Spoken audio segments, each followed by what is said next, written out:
সবাইকে শ্রী শ্রী বুড়া ঠাকুর গাছতলার থেকে শুভেচ্ছা। নবীগঞ্জের সবচেয়ে বড় প্রোগ্রাম আজকে আপনারা সামনে শেয়ার করবো, যেটা নবীগঞ্জের সবচেয়ে বড় মহোৎসব উদযাপন হয় রিফাতপুর। আর এই গাছতলাটা রয়েছে জাগ্রত একটা গাছতলা, যেখানে মানে অনেক মানুষের মনোবাসনা পূর্ণ হয়।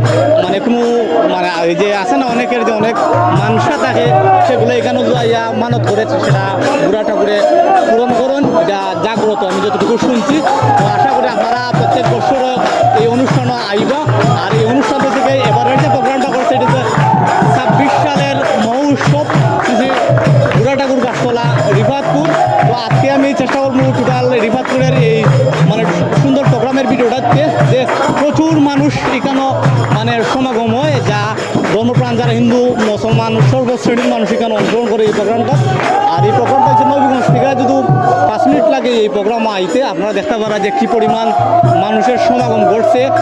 মানে এই যে মানে মিলন মেলা হইতে গেলে এখানের মাঝে হইতেছে। আর আমি যদি দেখাইবার চেষ্টা করবো যে একটু গাছতলাটা দেখা, গাছতলাটা দেখা ঠাকুরের, এটা আসলে একটা অলৌকিক জায়গা, যেটা আসলে অনেকেই শুরুর থেকে, কিন্তু এই প্রোগ্রামটা এত বড় আসছিল না, আস্তে আস্তে সবার সহযোগিতা এই প্রোগ্রামটা আজকে এত সুন্দর এত বড় হইতেছে। তো আপনারা যারা যারা মোটামুটি যে বিভিন্ন মানত টানত থাকে যে বুড়া ঠাকুরের গাছতলা, আপনারা অবশ্যই আইয়া এখানে মানত করতে পারেন। আশা করি যে বুড়া ঠাকুরে আপনারা মানে অপূর্ণ রাস্তা না অনেক অনেক আছে দেখছি। আমি যে তোর শুনছি যে অনেকের ক্যান্সার আছে এখানে মানত করতে সুস্থ হয়েছে, অনেকের অনেক মানুষ এখানে সুস্থ হয়েছে। বুড়া ঠাকুরের কৃপায় তারা অনেক মানে লাভবান হয়েছে, সুস্থ হয়েছে। আশা করি ভালো থাকবে, সুস্থ থাকবো। আর এই প্রোগ্রামটা আমি বিস্তারিত ভিডিওটা দেখাচ্ছি।